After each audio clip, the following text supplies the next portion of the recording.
El mundo de hoy nos ha enseñado que es necesario estar preparados para el cambio.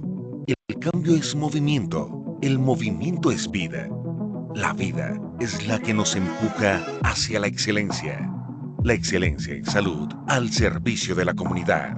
En el transcurso de 4 décadas, nos hemos consolidado como referente en la prestación de servicios de alta complejidad. Para alcanzar nuestras metas, sustentamos nuestro trabajo en 4 pilares: la excelencia en la atención, la docencia, la investigación e innovación y la responsabilidad social. Como institución hospitalaria, nuestra vocación primordial es satisfacer las necesidades de nuestros usuarios bajo un modelo de atención humanizado, centrado en el paciente. Para hacer más eficiente nuestro compromiso, apostamos por una estrategia que nos permita atender a cada familia, desde cualquier lugar. Por eso implementamos una ruta que nos conduce por el camino de la investigación y la innovación en el campo de la ciencia médica. No le tememos a los retos que nos plantea el día a día en nuestra labor. Somos un hospital universitario, lo cual nos permite asegurar la continuidad de nuestra misión. Creemos en una formación académica humanizada, ética y científica, puesta al servicio de la comunidad. Estamos comprometidos con la responsabilidad social que tenemos con nuestro entorno inmediato. Por eso, desarrollamos diversos programas de atención para la población más vulnerable. Nuestra permanente búsqueda de la excelencia nos ha llevado a romper barreras en campos muy prometedores: la telemedicina y la atención a pacientes internacionales. Los tiempos cambian, el mundo se transforma. Estamos preparados para afrontar los nuevos retos. La innovación y la calidez humana hacen parte de nuestra existencia. Fundación Valle del Lili. Excelencia en salud al servicio de la comunidad.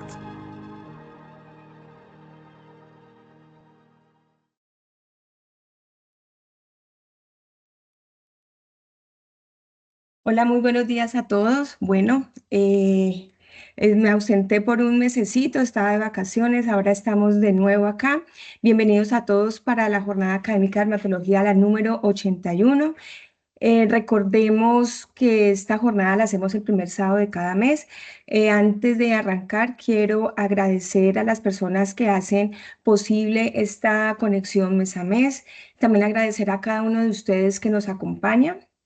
Vamos a dar tiempito mientras que damos información a que se vayan conectando. Recordemos que nuestra actividad académica se realiza, ya dijimos que el primer sábado de cada mes, pero para las personas de pronto que no puedan, se suben más o menos de 3 a 4 meses después, 3 a 4 semanas después, quedan montadas en la página de YouTube de la Fundación Valle de Lili. Me presento para las personas que no me conocen, soy Liliana Muñoz, dermatóloga y dermatopatóloga de la Fundación Valle de Lili. Esta actividad académica que hacemos cada mes la hacemos en conjunto con los residentes de la Universidad Libre, de la Universidad ICESI. Es una actividad donde se tocan temas de dermatología, pues obviamente con su nombre lo dice, pero de pronto inicialmente cuando lo hacíamos de manera presencial, de pronto teníamos un tercer tema un tercer tema, una tercera conferencia de un tema afín a la dermatología. Inicialmente esta actividad empezó de manera presencial, después la hicimos de manera virtual y nos hemos quedado ahí con ganas de que sea híbrida. Entonces, vamos a ver si en algún momento lo podemos hacer híbrido. Bueno, entonces el día de hoy tenemos dos temas súper importantes también, que para a todos nos llama muchísimo la atención. Esta actividad la hacemos en compañía desde hace ya un buen tiempo. Siempre tenemos dos asesores expertos invitados, que es el doctor Chalela y el doctor Falabella. Entonces, ellos siempre nos han acompañado, son nuestros profes pues de toda la vida, entonces nosotros nos sentimos súper honrados de que nos acompañen mes a mes. Los dos temas del día de hoy, el primero es Esenciales en Psicodermatología, a cargo de la doctora Laura García Blanco, residente de dermatología de la Universidad ICESI, y la acompaña el profesor doctor Oscar Guzmán, dermatólogo de la Fundación Valle de Lili, docente de dermatología de la Universidad ICESI. El segundo tema es linfomas B cutáneos primarios, claves para el dermatólogo, a cargo de la doctora Ana María Varela Baena, residente de dermatología de la Universidad Libre, y la acompañan dos profesores a cargo, pues que la acompañaron en este tema, que es la doctora Ana Francisca Ramírez, dermatóloga oncóloga, docente del programa de dermatología de la Universidad Libre, y también la acompaña el doctor Víctor García Montoya, dermatólogo oncólogo, también profe de la Universidad Libre. Recordemos que después de cada conferencia hay un espacio, pues habla el asesor experto invitado y también habla el docente, y mientras que ustedes, los asistentes, ponen sus inquietudes, sus preguntas o las felicitaciones. Entonces, recuerden que siempre hay un espacio después de cada conferencia.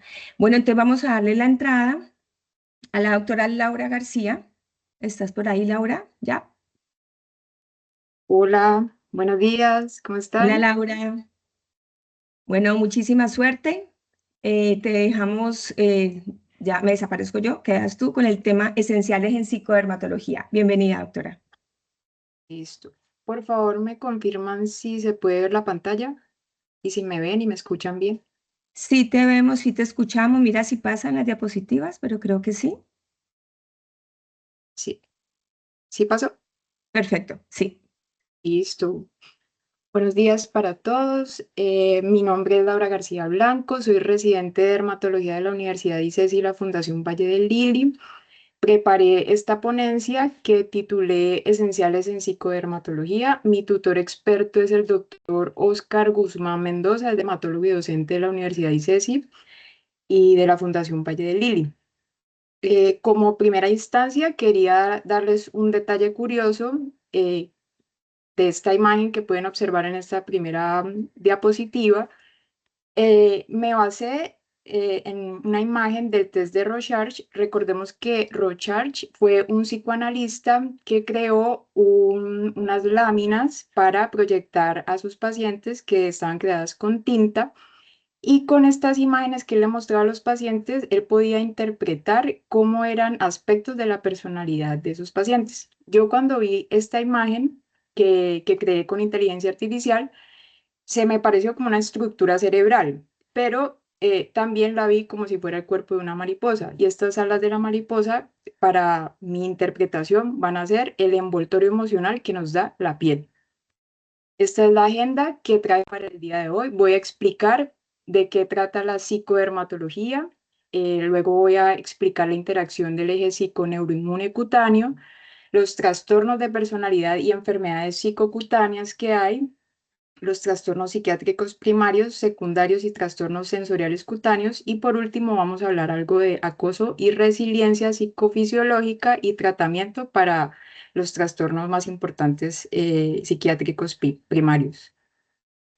Bueno, entonces, dándole una definición a la psicodermatología, se entiende que es el estudio de la conexión entre la mente y el cuerpo, y esto porque sabemos que tanto el sistema nervioso central como la piel tienen el mismo origen embrionario, sabemos que vienen del ectodermo, y que las emociones van a tener un impacto en nuestra piel.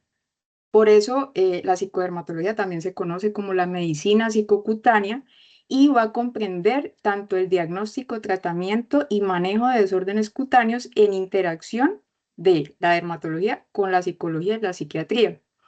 Las personas que tienen condiciones dermatológicas, en la literatura se muestra que hay una prevalencia de comorbilidad psiquiátrica hasta en el 30% de los casos. Y algunos estudios han demostrado, por ejemplo, uno que es observacional, transversal, de más o menos 5.000 personas en 13 países diferentes de Europa, encontraron que cuando comparaban personas que tenían desórdenes cutáneos versus las que no tenían condiciones dermatológicas, sufrían en mayor frecuencia de depresión en un 10% de los casos, seguido, por ejemplo, de ansiedad en el 17% de los casos, e ideación suicida en el 12% de los casos, a diferencia de los que no los tenían, que eran en menor porcentaje. Entonces, ¿cómo vamos a clasificar los trastornos psicodermatológicos? Tenemos los trastornos psicofisiológicos, que van a ser las condiciones de piel que se empeoran por el estrés. Entonces, dentro de estas patologías tenemos el acné, los eczemas, psoriasis, líquen, vitiligo. Si vemos, son condiciones crónicas de la piel y que van a afectar a las personas no solamente a nivel físico, sino también psicológico. Los trastornos psiquiátricos primarios que van a ser esas que se van a desencadenar o van a desencadenar dermatosis en la piel, como ese es el caso de la dermatosis artefacta, la infestación delirante, excoriaciones, que las vamos a ver a lo largo de la presentación. Los trastornos psiquiátricos secundarios, que son a partir de desórdenes cutáneos, entonces, por ejemplo, del vitiligo, de la alopecia, del acné, y los trastornos sensoriales cutáneos, como son aquellos síntomas percibidos por los pacientes que no se pueden ver, pero que tienen una gran interacción entre la inflamación y síntomas neuropáticos, como es el caso, por ejemplo, de la vulvodinia, glosodinia, escrotoinia, prurito, entre otras. A lo largo de la historia han habido muchísimos autores que han hablado de esta relación entre la piel y el sistema nervioso central. En primera instancia, Hipócrates fue casi que el primero en el año 1460 a.C. Él habló a principios, pues, de los humores que tenían las personas. Él describía 4 humores. Estaba el sanguíneo, que eran como los alegres, los extrovertidos, los melancólicos, los más reflexivos, los coléricos, personas, pues, que eran más bien apáticas. Y él encontró que estas personas, sobre todo los melancólicos, tenían mayor estrés emocional y por lo tanto tenían mayor respuesta de síntomas a nivel corporal, no solamente de la piel. Entonces, él, por ejemplo, veía esas asociaciones de las personas que ante estrés emocional, por ejemplo, presentaban hiperhidrosis. Otro doctor llamado Robert Whelan, en 1757, fue uno de los primeros que describió personas que se causaban daño en la piel, teniendo como delirios o ideas falsas de que tenían parásitos que los estaban colonizando o infectando. Y estos dos dermatólogos que vemos acá, John Stokes y Donald Pillsbury, fueron los primeros que hablaron acerca de la teoría intestino-cerebro-piel. Y ellos hablaban cómo ese desbalance en la microbiota, sobre todo pues disminución de lactobacilos, bifidobacterios, estaba relacionado con depresión, ansiedad e inflamación cutánea.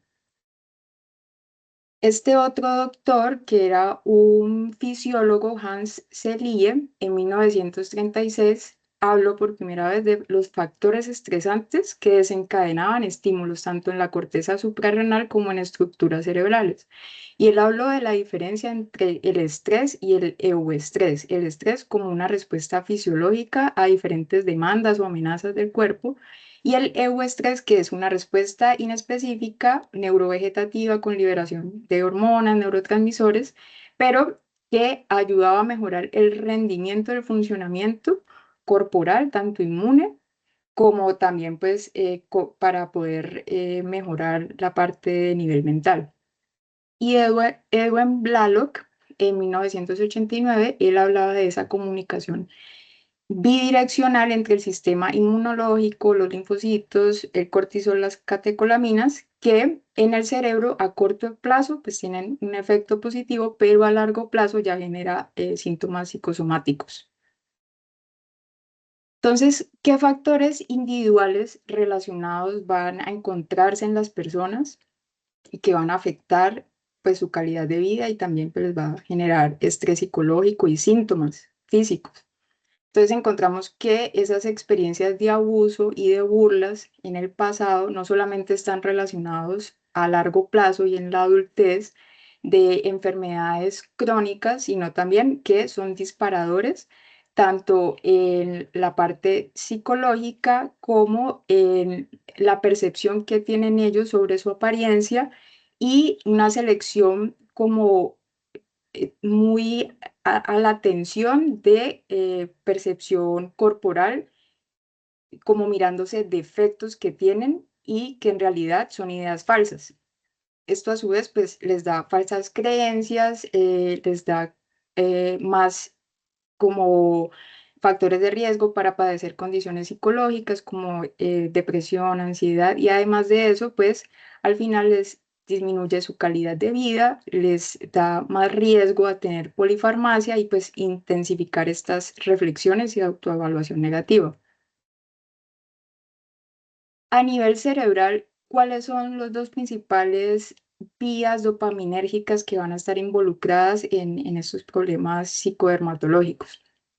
Entonces, por una parte tenemos el sistema límbico que incluye el hipocampo, el núcleo accumbens y la amígdala, y ellos están encargados de las funciones tanto de atención como de percepción y también de motivación y en todas estas cosas de recompensa. Entonces, digamos que el hipocampo le envía unas señales excitatorias a través de unas vías glutaminérgicas al núcleo accumbens y la persona, pues en respuesta a diferentes estímulos visuales, eh, pueden generar una alteración en estas áreas. Entonces, las personas van a empezar a tener síntomas repetitivos. Y a su vez, el otro sistema, la otra vía que va a estar afectada va a ser el lóbulo prefrontal, que es la encargada de todas las funciones ejecutoras. Entonces, cuando hay una alteración, pues van a haber reacciones impulsivas, trastornos en la atención, en la conducta adictiva, sobre todo pues en personas que tienen adicción a diferentes sustancias. Y, por ejemplo, también pasa en personas que tienen, por ejemplo, estos trastornos obsesivos compulsivos, como es el juego pues patológico. Entonces vemos la comparación entre el estrés agudo y el estrés crónico. Cuando hay una respuesta ante el estrés agudo, va a haber una liberación de catecolaminas, tanto epinefrina como norepinefrina, que se dan por activación de la vía de la médula adrenal. Esto nos va a dar como estos factores protectores, aumentando la inmunología, dando una respuesta proinflamatoria, pero que en un principio pues va a ser para mejorar nuestro rendimiento, pero que si este estrés sigue progresando a nivel crónico, pues ya da una activación de la corteza adrenal con liberación de glucocorticoides y mineralocorticoides, y pues que a largo plazo nos puede generar síntomas somáticos. Por ejemplo, pasa en el prurito psicógeno, que está influenciado tanto por el factor liberador de corticotropina como por aumento de neuropéptidos opioides que aumenta la liberación de toda esta vía del sistema opioide, tanto mu como kappa, pues aumenta la vía del mu, que va a ser más pruriginosa y que va a amplificar esas sensaciones de picor, mientras que disminuye la vía kappa, que es la que nos va a dar como esa modulación y dar esos efectos antipruriginosos. ¿Qué pasa a nivel de la piel en toda esta vía, tanto cerebral hasta la vía inmunecutánea? Resulta que en la piel pues tenemos las células dendríticas, estas van a estar en estrecho contacto con las neuronas y las terminaciones neuronales, sobre todo por estos nociceptores que se llaman potencial de receptor transitoide vaniloide. Ellos van a activarse en respuesta a diferentes hongos, bacterias, aptenos, y ellos son capaces de expresar este péptido relacionado con el gen de la calcitonina, que a su vez van a expresar estas interleuquinas, tanto 23 como 17A, y va a expresar a través de los macrófagos. Los macrófagos van a encargarse de dar una expresión más elevada de interleuquinas antiinflamatorias como la interleuquina 10, pero también va a expresar a la baja la interleuquina 1 beta, que es más proinflamatorio. Entonces, esta expresión a través de los nociceptores, pues activa potenciales de acción que en las neuronas aferentes pueden inducir el prurito. Y vemos cómo si hay una alteración de esto, pues se activa la inmunidad humoral, diferenciando los linfocitos T en las vías TH1, TH2. Si es TH1, pues hay secreción de estas interleuquinas proinflamatorias como la interleuquina 2, el interferón gamma, el factor de crecimiento transformante beta, o si es por la vía TH2, mediada por la interleuquina 4, la interleuquina 31, que es la más asociada con el prurito. Luego, pues va a activar la participación de los linfocitos B y por lo tanto la producción de anticuerpos tipo IgE. Entonces vemos cómo toda esta regulación positiva se da desde los estímulos en la piel y va a dar a nivel cerebral toda esa estimulación de neuropéptidos, desde serotonina, opioides, neuropéptidos a nivel cerebral, que luego se vinculan con todo el sistema del eje neuroinmune cutáneo endocrino que afecta directamente las células inmunes y residentes de la piel. ¿Qué nos dicen las teorías psíquicas de la piel?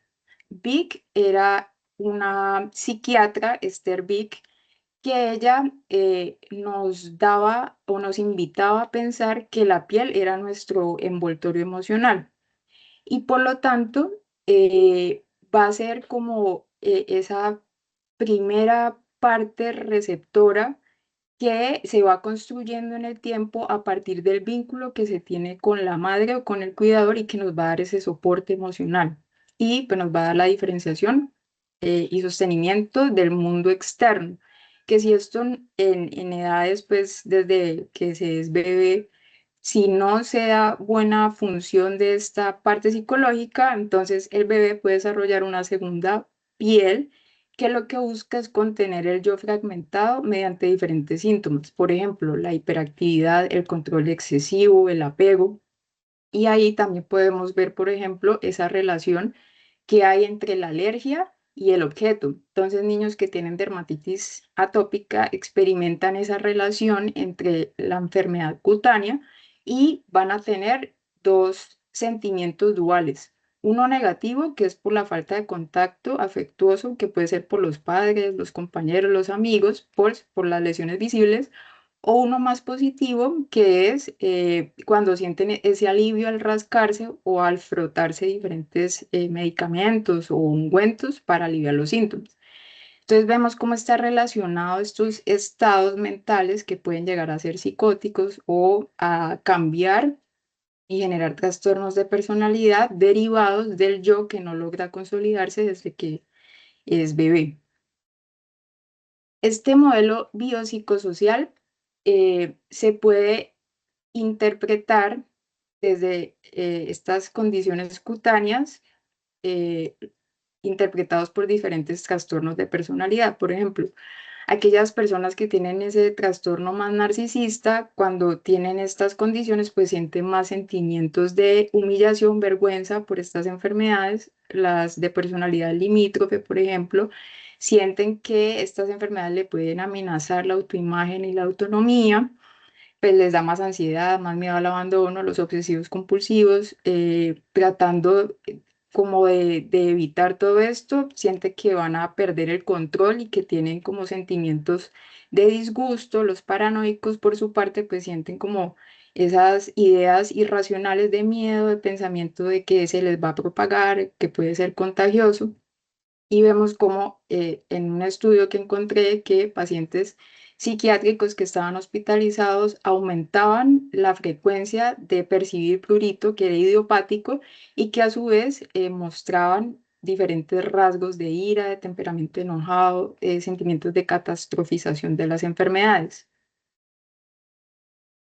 Entonces, estos aspectos dermatológicos y somatosensoriales van a tener diferentes secuelas a nivel psicosocial. Y todo pues dado por estas ideas falsas no deseadas que van a ser persistentes, intrusivas, con ese deseo de neutralización de estas conductas. Ellos van a tener como una contraparte realizando rituales para poder como solapar esos síntomas. Entonces, por ejemplo, hacen chequeos, múltiples chequeos, conductas repetitivas, empiezan a tener pensamientos rígidos, rumiantes, también empiezan a ser más evitativos y a su vez socialmente, dependiendo de la localización de las lesiones, ellos también van a presentar diferentes síntomas a nivel psicológico. Entonces, por ejemplo, aquellas personas que tienen las lesiones más visibles en la cara, pues son aquellos que van a percibir más angustia, depresión, ansiedad. Aquellos que las tienen ubicados en la parte genital, entonces tienen sentimientos más de preocupación, de vergüenza a nivel de la parte sexual. Aquellos que tienen más pérdida de cabello sienten pérdida de la confianza en sí misma y también como una pérdida en la postura social.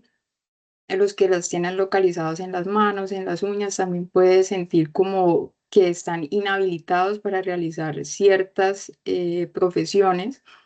Y las personas que tienen las lesiones ubicadas en el tronco y las extremidades, pues son más evitativos a habitar zonas públicas, como por ejemplo las playas o los gimnasios.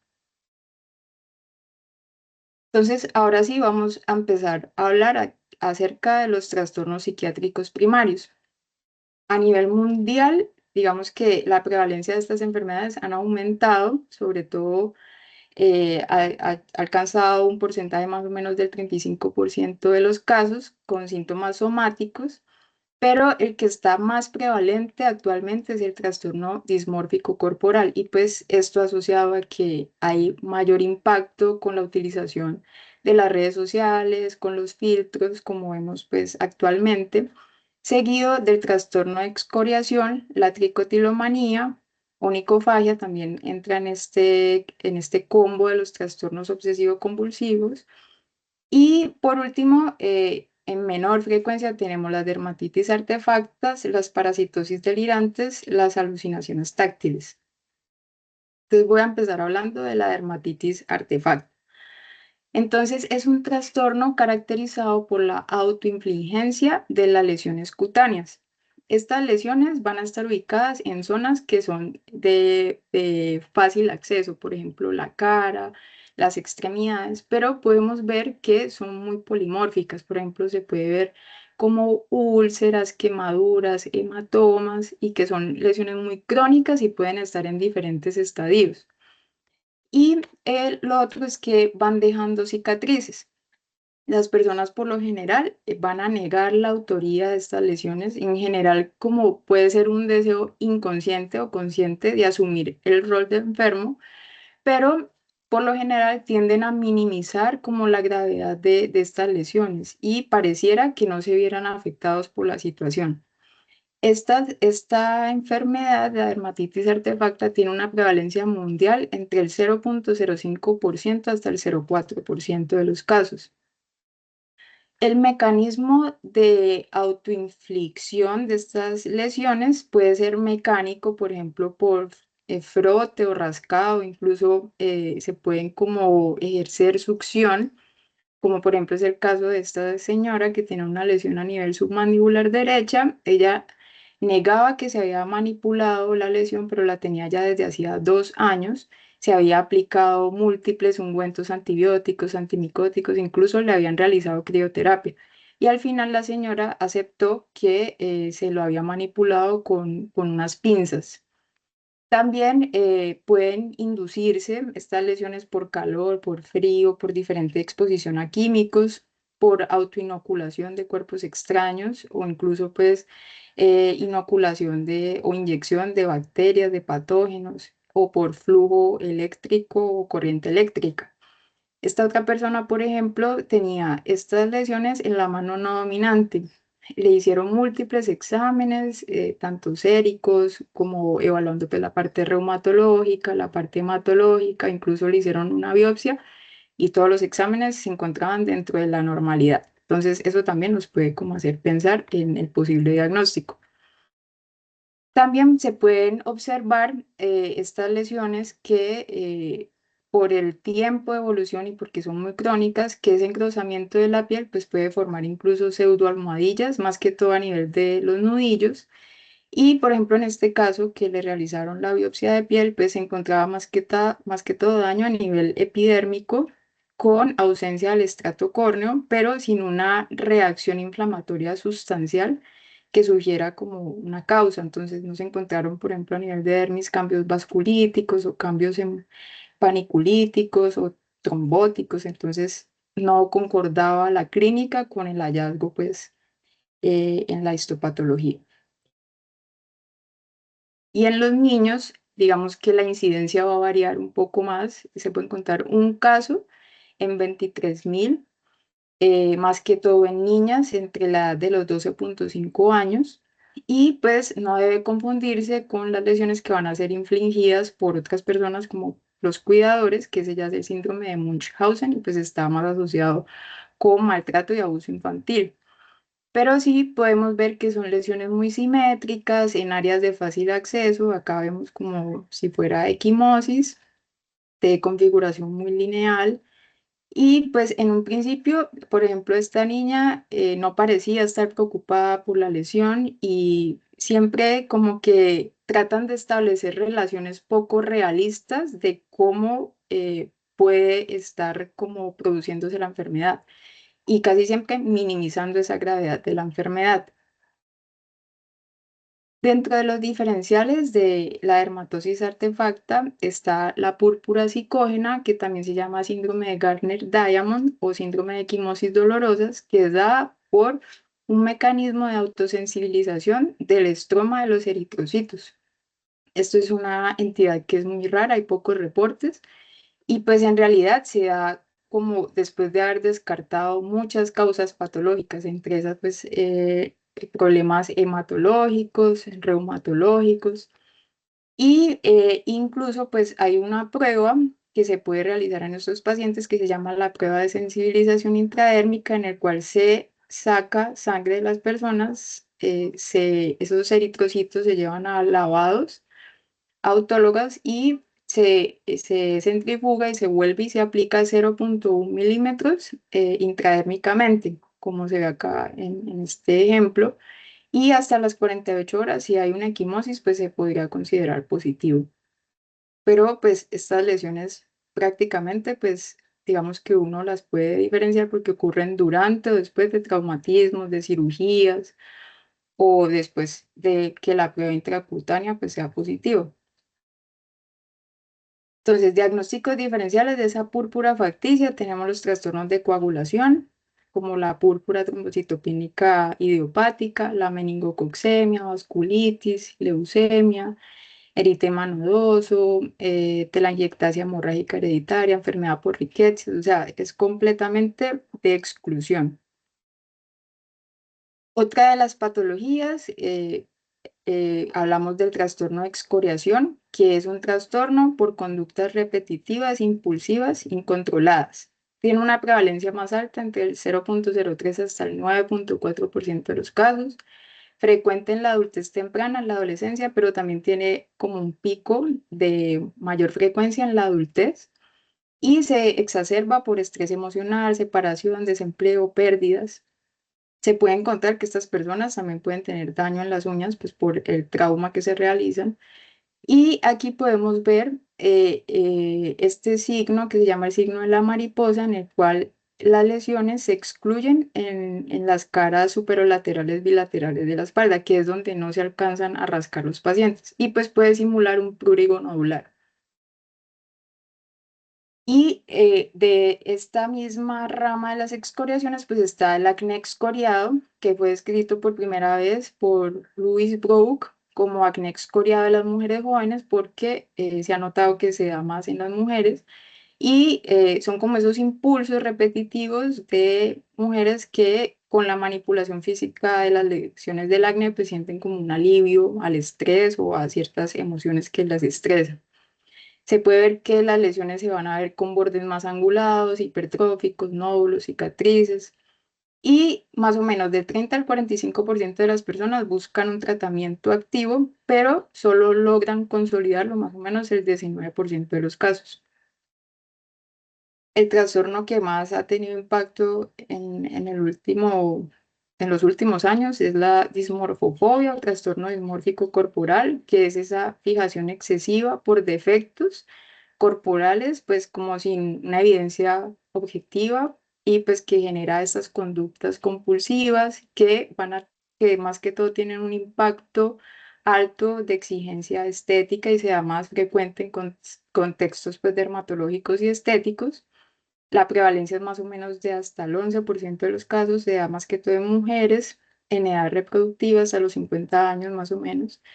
Y pues es importante porque hasta en el 80% de los casos estas personas pueden padecer pensamientos suicidas. y en el 25% de los casos incluso han intentado suicidarse una vez al menos. El otro trastorno son los delirios de parasitosis, que también se le llama infestación delirante o síndrome de Ekbom, que es una alteración en el pensamiento, ideas delirantes como falsas de tener una infestación, una incidencia de 1,927 casos por año por 100.000 personas, más que todo ya en adultos eh, mayores, como se ha caracterizado como una forma secundaria asociada a la esquizofrenia y al abuso de sustancias, y pues se da por un aumento de la vía dopaminérgica a nivel extracelular del cuerpo estriado cerebral. Acá hay un signo muy característico que se llama el signo del espécimen o de la caja de fósforos, con la que las personas llevan como esas partes de piel como si fueran pruebas de que sí tienen una parasitosis, pero pues que se va y se revisa y son restos de escamas de piel, fibras, polvos o hasta insectos. El otro es el síndrome de referencia olfativa, que se da más que todo como a una edad de 25 años en hombres en su mayoría, y pues son personas que tienen como esas preocupaciones persistentes sobre su olor y se engañan a sí mismos para emitir un olor desagradable. Este tipo de enfermedad no se clasifica dentro del DSM-5, pero lo han también diagnosticado como un trastorno delirante. Incluso pues un estudio como que intentaron catalogar si estas especulaciones estaban ligadas como a trastornos a nivel del hemisferio derecho en un paciente que tenía epilepsia. Y otro muy frecuente en dermatología es la tricotilomanía, que fue descrita en 1889 por Halopiu, una variante de alopecia traumática por tracción, y pues se da más que todo en mujeres, en una frecuencia de 10 a 1, y más que todo en adolescentes, puede empezar desde los 7 años. Hay que diferenciarla de la tricotemnomanía, que es cortarse como repetitivamente el cabello con tijeras o con navajas; la tricotaganomanía, que implica morderse el cabello; la tricoteiromanía, que ya es el roce constante del cuero cabelludo con fractura de los tallos pilosos; la tricofagia y tricobesoar, pues que ya es tragarse el pelo, solo que el tricobesoar, el pelo queda como depositado a nivel del estómago, y hay un síndrome que se llama el síndrome de Rapunzel, en el que el pelo incluso llega al intestino delgado. Esta enfermedad pues tiene una prevalencia elevada, más o menos del 0,6 hasta el 4% de los casos, y ha venido en aumento. Y se pueden observar como estas placas alopécicas con tallos pilosos de diferentes tamaños, y no solamente a nivel del cuero cabelludo, sino también, por ejemplo, en las pestañas o en las cejas.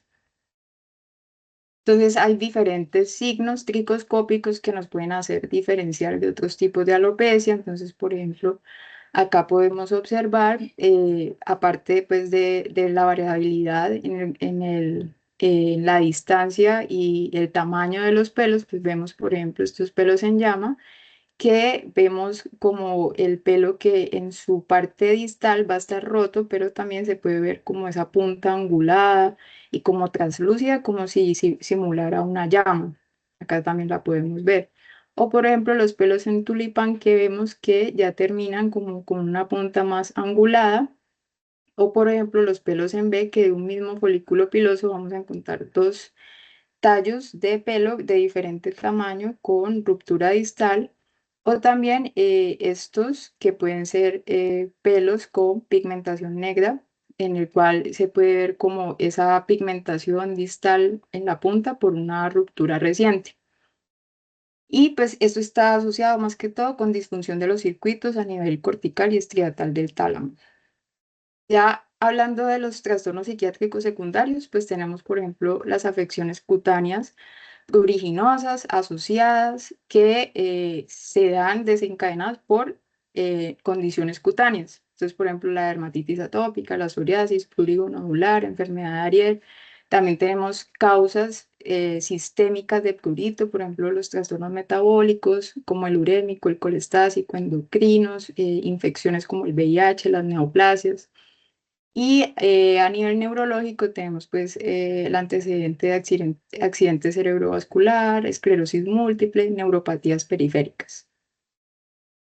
Y vemos que estas enfermedades tienen una correlación que puede ser desde moderada a fuerte con el tipo de enfermedad o condición dermatológica. Entonces, por ejemplo, psoriasis y acné tienen dentro de las asociaciones más fuertes para depresión, lo mismo que para ansiedad, pues aunado la dermatitis atópica. Y estas mismas tres enfermedades pues tienen más riesgo también a ideación suicida, como es el caso de la psoriasis, hasta en un 7,2% y el acné en un 5,6%. Acá encontré un artículo muy bonito que está en la Academia Europea de Dermatología, que habla sobre el bullying y la calidad de vida en diferentes enfermedades dermatológicas.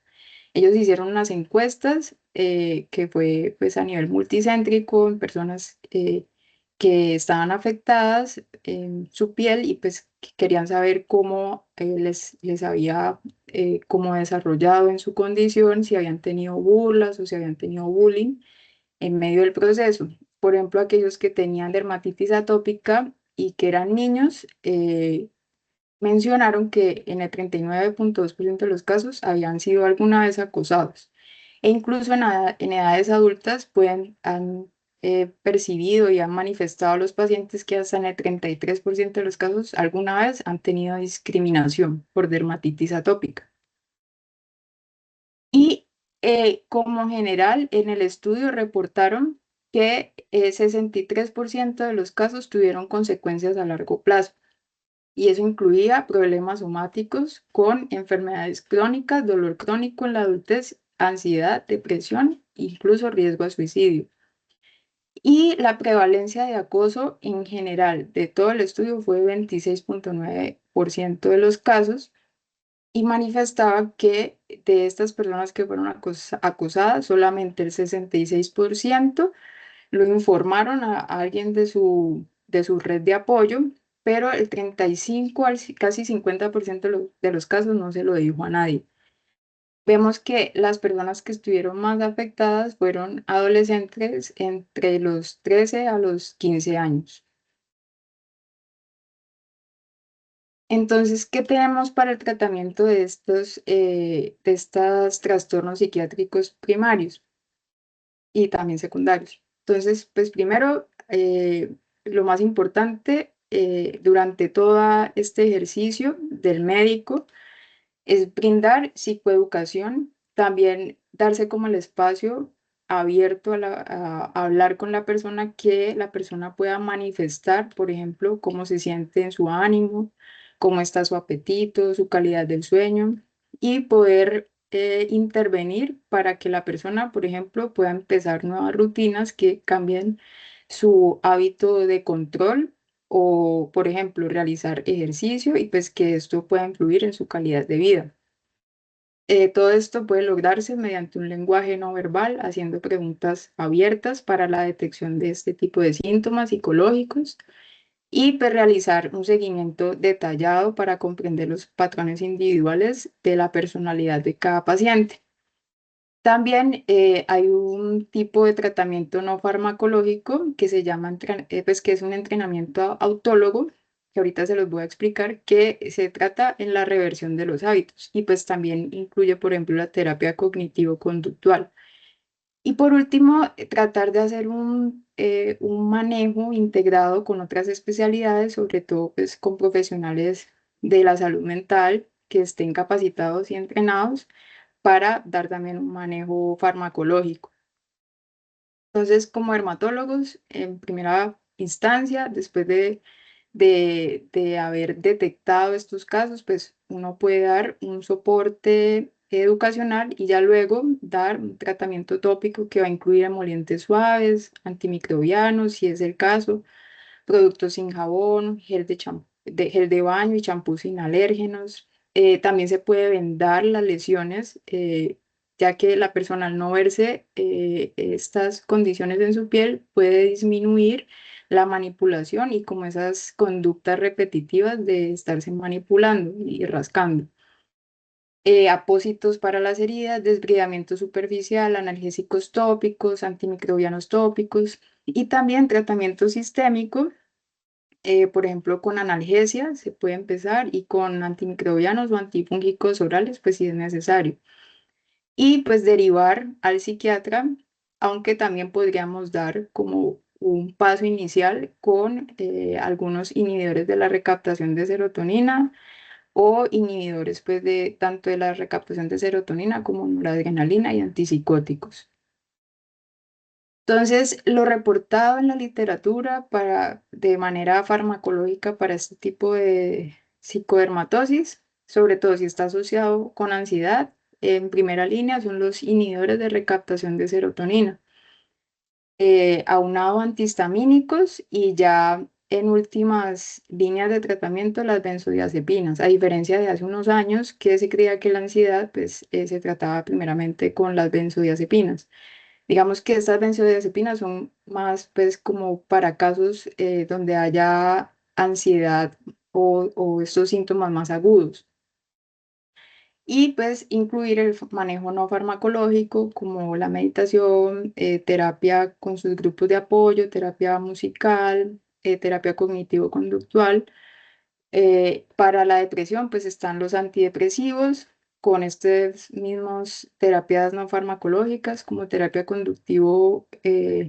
cognitivo-conductual, terapias pues en la dialéctica y ya el psiquiatra pues puede introducir otros tipos de terapias. Y pues para la psicosis sí es muy meritorio que lo haga pues el psiquiatra. Ellos saben dependiendo de los psicofármacos y los antipsicóticos.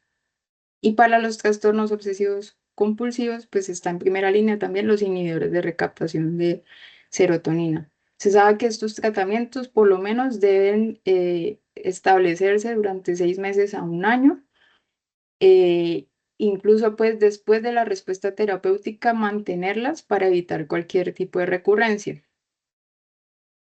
Para la tricotilomanía, la academia tanto europea como americana hicieron este estudio a ver pues qué tipo de medicamentos psiquiátricos se podían introducir específicamente para esta condición.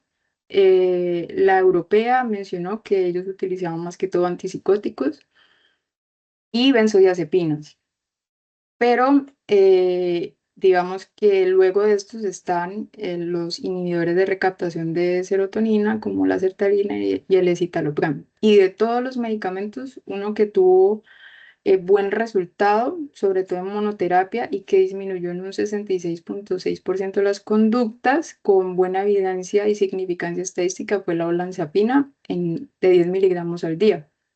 Y también disminuyó puntuaciones en escalas pues, y puntuaciones para escalas de ansiedad. Otro tipo de medicamento que se puede introducir para la tricotilomanía y sobre todo para estas conductas que tienen que ver con trastornos obsesivos compulsivos es la N-acetilcisteína. Y pues acá mencionan que la N-acetilcisteína sirve como un modulador de la distribución del glutamato a nivel pues central y ayuda a disminuir como esta hiperactivación glutaminérgica entre la sinapsis de cada neurona. Entonces, han descrito varios estudios con diferentes dosis, dependiendo si es en niños o en adultos, incluso en onicofagia, y encontraron que, por ejemplo, en tricotilomanía en niños, con una dosis máxima de 2.400 miligramos por mes, al día, evaluado pues durante un mes, demostró un impacto bueno, no significativo, pero pues que sí redujo la disminución de la conducta versus el placebo, lo mismo que estos otros estudios eh, para trastornos de excoriación con dosis máximas de hasta 3.000 miligramos al día por 3 meses, con mejoría de los síntomas, y en onicofagia en niños hasta 800 miligramos al día por una semana con un aumento de la longitud de la uña después de un mes. Tratamientos no farmacológicos, tenemos la psicoterapia psicodinámica, en el cual pues se pueden abordar los temas, sobre todo pues se dirige a tratar la ansiedad, ideas obsesivas, traumas psicológicos de la infancia, conflictos entre la dinámica familiar y pues la idea es como preguntarle a la persona y explorar su estado emocional y cómo interviene en la vida diaria. También la terapia cognitivo-conductual, que se basa en que la persona tenga aceptación de su condición en vez de evitarla o controlarla. Y pues el terapeuta trata de desarrollar una hipótesis sobre sus creencias o eventos ambientales que pueden mantener como esos patrones de conducta y pensamiento. Tenemos el mindfulness o atención plena, en que se basa en prestar atención a aspectos relevantes de una manera que no se juzgue como lo que se siente para dejar apego, creencias, pensamientos o emociones y pueda desarrollar un equilibrio emocional. El entrenamiento autógeno, que es una técnica de entrenamiento de relajación para efectos en la piel y en el sistema de actividad autónoma cardíaca, y se basa como en unas fórmulas verbales que tiene 4 estados. Uno es el ejercicio de pesadez, que se puede como con lenguaje programado decir: siento los brazos pesados, luego siento los brazos calientes, abrir y cerrar las manos, y un ejercicio de respiración. Y pues en una cohorte de mujeres pues, menopáusicas pudieron encontrar que aumentaba la hidratación de la piel, aumentaba la elasticidad cutánea y también había disminución en la frecuencia cardíaca antes y durante este entrenamiento autógeno. Entonces, vemos cómo el contacto suave o afectivo también disminuye el estrés, influye en interacciones sociales, el bienestar a corto plazo, al activar las neuronas oxitocinérgicas. Y esto se da más que todo cuando uno ofrece o tiene vínculos afectivos de fuertes lazos, como es en la amistad, en la familia, y eso pues también mejora el bienestar de las personas. Entonces, en conclusión, ¿cómo abordar estos trastornos psicodermatológicos? Psicoeducación, evaluación a grandes rasgos de las emociones, poder diferenciar si tiene algún rasgo de personalidad, evaluar el sueño, el apetito, el ánimo, la calidad de vida, ofrecer tratamientos tópicos que puedan mejorar la calidad de la piel, el vendaje oclusivo para ver si evitando la visualización de las lesiones deja de manipularse y hay mejoría en el tiempo, analgésicos tópicos y orales, asesoría y derivación a terapia psiquiátrica, sobre todo pues por inhibidores de recaptación de serotonina, que son como los que están ahora más estudiados para este tipo de conductas, y manejo multidisciplinario, terapia cognitivo-conductual, entrenamiento autógeno, psicoterapia y mindfulness. Estos son algunos de los comentarios que eran anónimos y los describían en el estudio de la Academia Europea de Dermatología, pues me parecieron interesantes. Aquí voy a leer uno, pues que es algo estigmatizante. Un niño de 12 años con dermatitis atópica y le llamaban piel de cocodrilo, por ejemplo. Y eso era lo que tenía preparado para hoy el día para ustedes.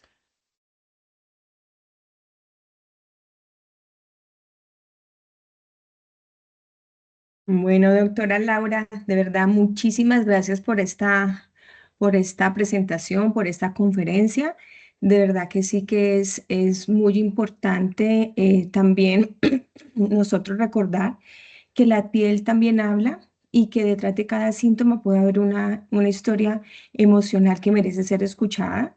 Muchísimas veces nosotros en la práctica del día a día, a veces vemos que los pacientes van es para hablar. Yo por lo menos eso pasa con muchos de mis pacientes de los que aprendo cada día y creo pues que todos vamos a tener una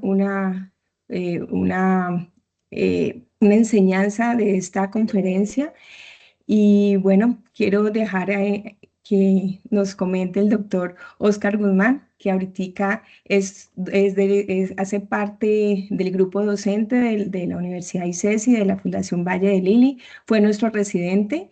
Bienvenido, Oscar, y qué chévere que estés aquí como docente acompañándonos. Bueno, bienvenido. Esperemos que el doctor Falabella esté también abierto, que nos abra el micrófono y no sabemos si el doctor Chalela porque estaba en otro evento académico. Doctor Oscar, bienvenido.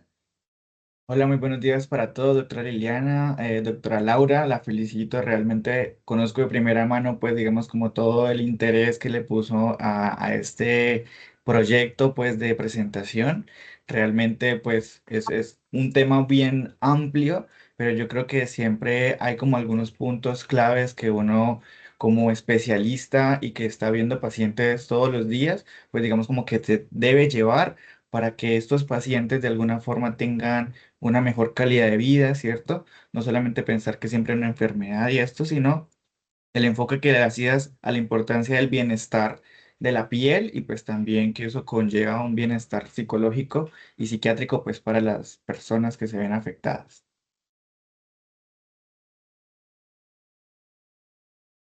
Muchas gracias, Gracias, gracias, doctor Oscar. Bueno, vamos a darle la entrada al doctor Falabella. Buenos días. Me parece, la doctora Laura hizo una estupenda exposición, porque es un tema muy difícil y tiene una variedad de presentaciones clínicas de este problema de la psicodermatología que uno no sabe por dónde empezar, porque hay algunos pacientes que se hacen unas lesiones que son casi lo mismo de lo que es la patología que está tratando de simular. Por el contrario, hay otros que se producen, por ejemplo, quemaduras en la piel con un instrumento caliente y la lesión se replica pues tantas veces que uno dice, no, esto es autoinducido y se acabó el paseo. Pero cuando se le presentan a uno con unas similitudes de lesiones que parecen una dermatosis de verdad, ahí sí viene el problema difícil.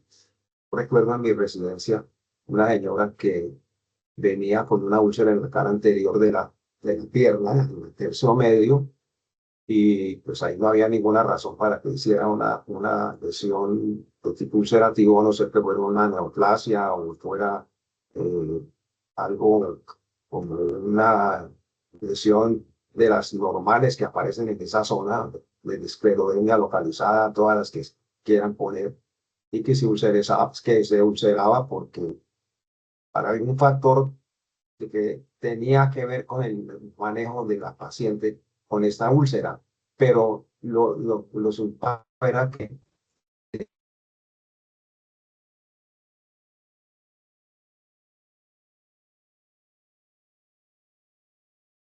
no mejoraba tampoco. Entonces ahí se venía una hipótesis que estaba creando veía en la cabeza, ¿será que se está realmente haciendo algo ella misma o esto es una cosa verdadera? Es una patología. La biopsia no mostraba ninguna patología asociada. Y pues se me ocurrió ponerle un cartón más o menos mediano, que no fuera fácil de perforar, porque pues cuando uno bloquea una úlcera, lógicamente que no hay manera de pasar la úlcera, sino con un truco que la paciente empleó y yo también tenía mi truco listo, ¿no? Pincelé la úlcera con violeta de anciana, al 1%, que es un colorante muy utilizado años atrás como antiséptico tópico para múltiples lesiones. Y resulta que le puse su bracita, varias gasas. Le puse luego el cartón que agarraba todo el tercio medio de la pierna y le puse su bota de urna bien puestecita y todo lo que quiera. Cuando regresa ella, una semana más tarde, pues era difícil ver que había manipulado el cartón o la cartulina o lo que fuera, porque cualquier cosa que se fuera a pasar, la violeta de genciana, por ejemplo, con humedad, pues se suda hacia afuera y entonces ve un anecdótico si está metiendo una aguja, un clavo, lo que fuera. Y no se veía nada, que la paciente tenía mucha cautela en ver cómo burlaba el problema. Pero con esas gasas y con ese cartón, le pude ver que el orificio pequeño que había allí, y como la violeta genciana, pues luego está con el exudado, marcaba y tenía esas estructuras que había puesto yo allí, el cartón, la gasa y todo, facilito deduje que esta señora estaba usando algo así como un clip en forma de desbaratarlo y volverlo un alambrito y meterlo hacerle su curvatura especial para escarbar a la úlcera como si estuviera dándole manivela, ¿no es cierto? Y realmente, pues ahí se confirmó el caso de que esta señora era que estaba haciendo la loquita, pues, ¿no? Y ella, cuando estaba en la consulta, era una facies impasible. No le molestaba, no le dolía, no le preocupaba, ¿no? Entonces eso se asocia, empieza uno a asociar esa cantidad de síntomas y cantidad de expresiones de lo que opina acerca de su enfermedad. Y lógicamente que pues ella se debió sentir pillada, ¿no? Pues, cuando uno encuentra eso, uno no dice, ¿usted por qué está haciendo eso? Porque la descompensa. Hay que tener mucho cuidado con los pacientes, ¿no? Es decir, uno facilito le dice, ya no me haga esta broma más, sino más bien tratar de explorarle un poquito de las preocupaciones y cosas de esas y manejarla desde el punto de vista psiquiátrico, que uno no sabe totalmente cómo manejar estos pacientes. Pero yo creo que todo el paseo que diste ahí le dice a uno que esta enfermedad es una enfermedad multisistémica puntual, que se parece a cualquier patología. Estos pacientes tienen una creatividad para hacerse cosas en la piel que uno a veces hasta le falla a uno el diagnóstico y empiezan a tomar biopsias y biopsias y biopsias. Y finalmente, cuando ya no tiene de dónde agarrarse, pues eh, ya tiene uno que empezar a pensar en el psiquiatra. Me llamó mucho la atención la cosa del morderse el pelo, porque yo sí recuerdo a una paciente reportada en una parte que se ponía el pelo también, ¿no? Así como estás diciendo, mordisqueándolo, ¿no? Y resulta que ese pelo no salía simplemente afuera, ¿no? Sino que se lo ponía. Y tenía un besoar en el estómago con la forma del estómago, exacto como lo vemos uno en los esquemas digamos, del sistema gastrointestinal. Y tenía esa masa de pelo compacta en todo el estómago. No sé cómo comienza, señora. Le sacaron eso, que era un bulto ahí de pelo terrible que tuvo que hacerle cirugía para eso. Entonces, esos pacientes tan exóticos que existen, y uno no debe pensar que uno se las sabe todas, que de pronto bien ustedes a uno timando, porque esos pacientes de cierto nivel para arriba no hablan, no dicen nada. Usted se está comiendo el pelo, simplemente le dicen con la cabeza no, o lo que sea, ¿no? Pero no están dispuestos a soltar historia para que uno actúe. Entonces, ese recorrido que existe allí, que es prácticamente de una proporción de enfermedades cutáneas de toda clase, prácticamente, y que o se torean o se empeoran con la tensión, simplemente, o realmente se convierten en pacientes que tienen trastornos psiquiátricos desde leves hasta severos, y están los más severos o los más complicados, lógicamente, inclusive para enfermos. Felicitaciones, Laura. Bueno, Muchas gracias. doctor Falabella, muchísimas gracias por su intervención. De verdad que siempre aprendemos muchísimo de usted. La doctora Ana Francisca tenía la mano levantada, pero se me desapareció de aquí. Ana, ¿estás por ahí? Sí, aquí estoy, pero Bien, no te ¿me veo. ven? No te veo, pero te Me escuchamos bien. sacaron. Dale, Ajá. no te Bueno, vemos, pero sí, te escuchamos. bueno, no importa, sí. Felicitar a Laura por su intervención. Me parece que este es un tema que siempre vale la pena eh, tocar. Bueno, es muy importante. Lo que yo quería hablar es que siempre tenemos que tener en estos casos una buena relación con el psiquiatra, ¿no? Entonces, como dermatólogos, cuando tengamos pacientes que tienen psicodermatosis, no limitarnos simplemente como a remitirlos o a formularle un inhibidor de la recaptación de serotonina, sino hacer la interconsulta. Si tienes comunicación con el psiquiatra, comunícate con él directamente. En instituciones como en la Fundación Valle del Lili, en donde pues está el servicio de dermatología y está el servicio de psiquiatría, sería súper interesante hacer una clínica de psicodermatosis, ¿no? En donde sería fantástico porque es que además hay muchos pacientes que tienen compromiso de piel y que además necesitan valoración por psiquiatría, entonces les dejaría como esa inquietud y sería fantástico. Te felicito por tu charla, estuvo muy linda. Muchas gracias. Bueno, Lau, estamos esperando de pronto alguna pregunta. Obviamente hay muchísimos mensajes de felicitación, de verdad que sí. Excelente presentación. Aprendí muchísimo. Felicitaciones. Y bueno, mientras que se animan, además de todas las felicitaciones que te las mereces, pues que alguna pregunta. De verdad que sí que yo quiero recalcar más que muchísimas gracias por traernos a colación que la piel no es solamente un órgano, que es más como, es un espejo de lo que sentimos y que de lo vivimos, de lo que vivimos, y que más allá de una lesión en la consulta dermatológica siempre hay una historia. Todos los pacientes tienen una historia detrás de, y yo creo que lo vemos mucho. Ana, gracias por esa idea, me parece chévere. De pronto, afortunadamente, tenemos la psiquiatría ahí en la Fundación Valle del Lili, el servicio de psiquiatría, y formar una clínica de psicodermatosis me parece muy chévere. Vamos a ver cómo tomamos ese tema, a ver quién nos copia esa idea, pero está muy chévere. Muchísimas gracias. Bueno, y veo no, nada, todo quedó muy claro. Lau, de verdad que si no, mira, hay un residente de psiquiatría que dice que no había revisado este enfoque, que muy enriquecedor, o sea que chévere, vamos a tocar esa puerta.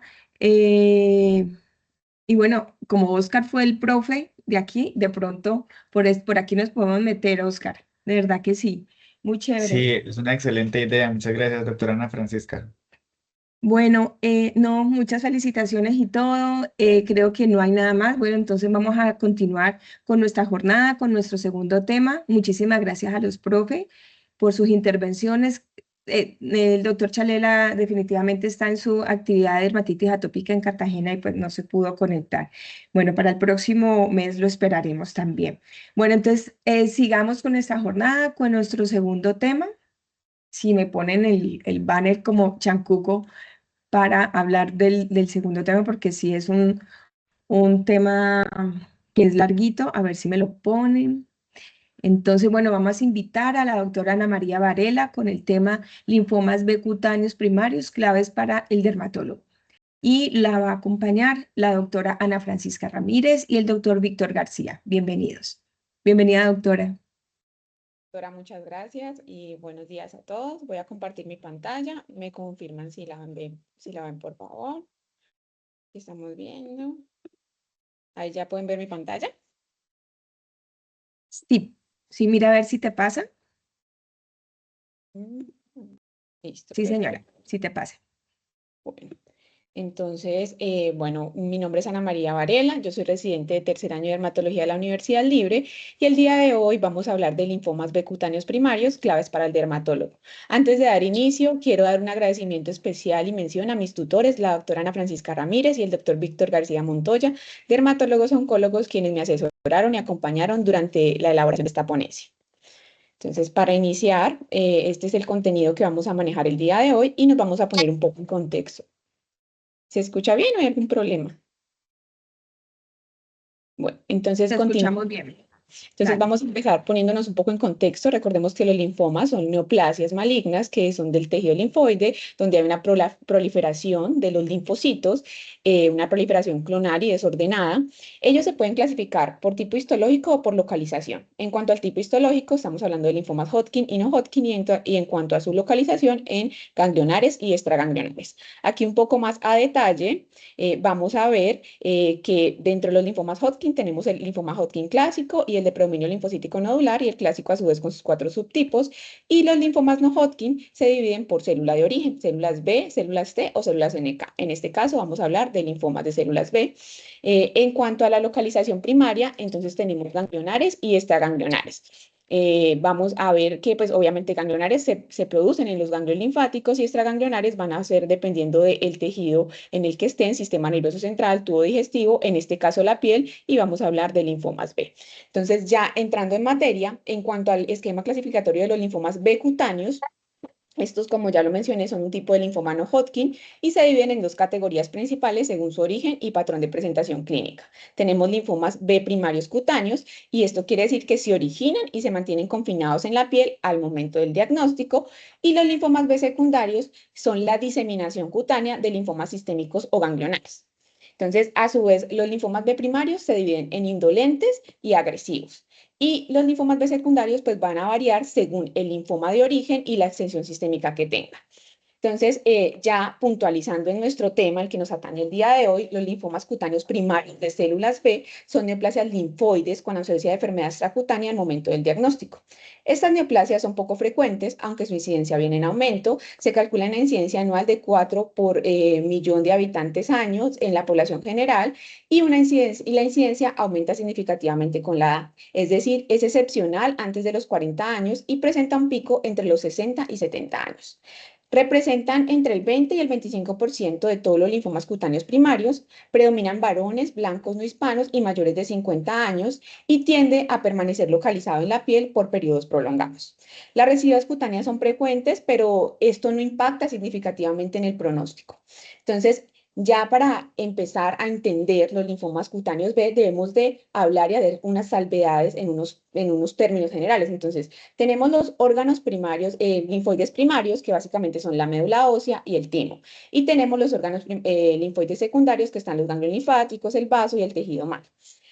Estos órganos linfoides primarios son donde se producen los linfocitos. En los órganos linfoides secundarios es donde tienen reacción con los antígenos.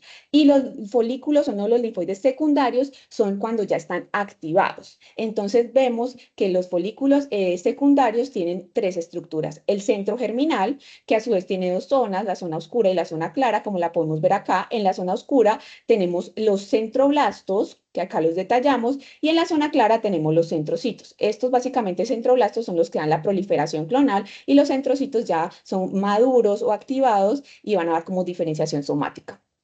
Tenemos también la zona del manto, que es como una corona externa de linfocitos, en la cual encontramos linfocitos de vírgenes y también algunos de memoria, y la zona marginal, donde encontramos que es como un área o un puente, en donde también hay linfocitos T, y es como ese puente entre los antígenos que vienen de la linfa y de la sangre. Entonces aquí vemos en forma esquemática las tres zonas, y aquí lo vemos pues en histología: centro germinal, área del manto, que se ve como esta corona más externa, y la zona marginal, que es más visible en tejido mal y vaso, pero pues de todas formas para que tengamos en cuenta, porque cuando yo les empiece a hablar de cómo se denominan van a entender, y es porque es allí donde se producen.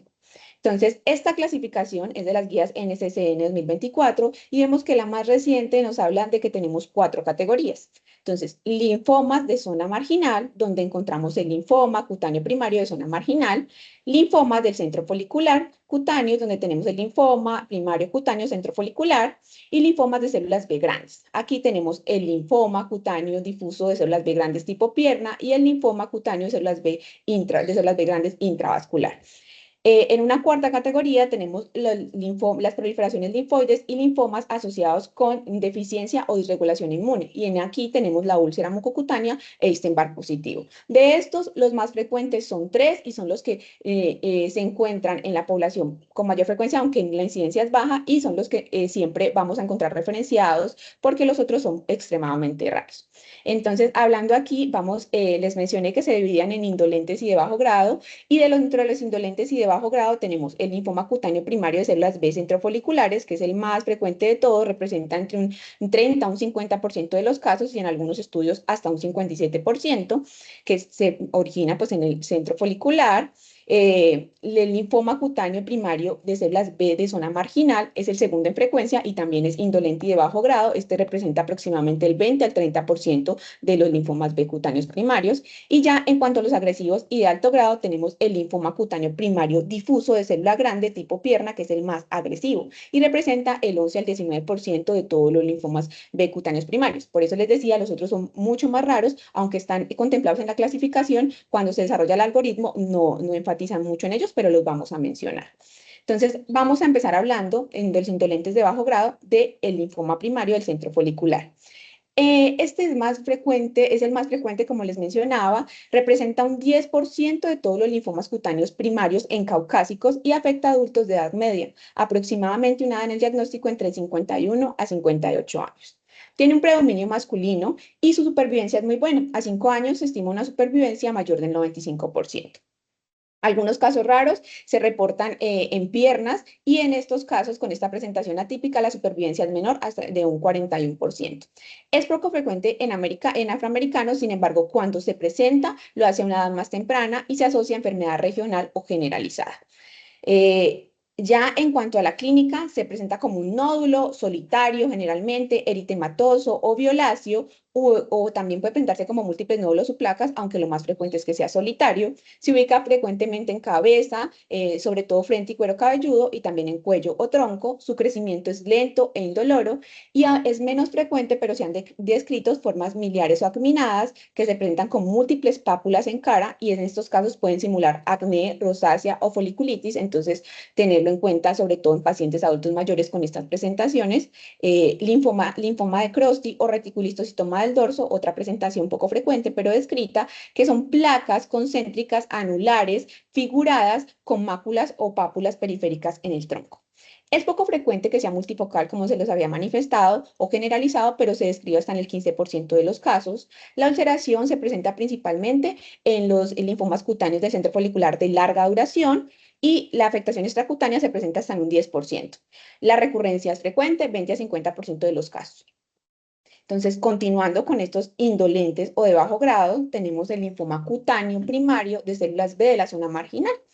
El segundo en frecuencia, como lo habíamos mencionado, representa el 7% de todos los linfomas cutáneos primarios en caucásicos, y al igual que el centro folicular también es más frecuente en adultos. Aquí la edad media de presentación es aproximadamente 55 años. Tiene un predominio masculino frente a femenino, hombres frente a mujeres, con una relación 2:1. Y la supervivencia a 5 años también es muy buena, más del 98%. Tiene una alta tasa de recurrencia, sin embargo no afecta pronóstico, y la diseminación extracutánea es poco frecuente, menos del 10% de los casos. Por esta supervivencia y por esa diseminación extracutánea tan poco frecuente, inclusive se ha degradado a trastorno linfoproliferativo, aunque se sigue denominando como linfoma.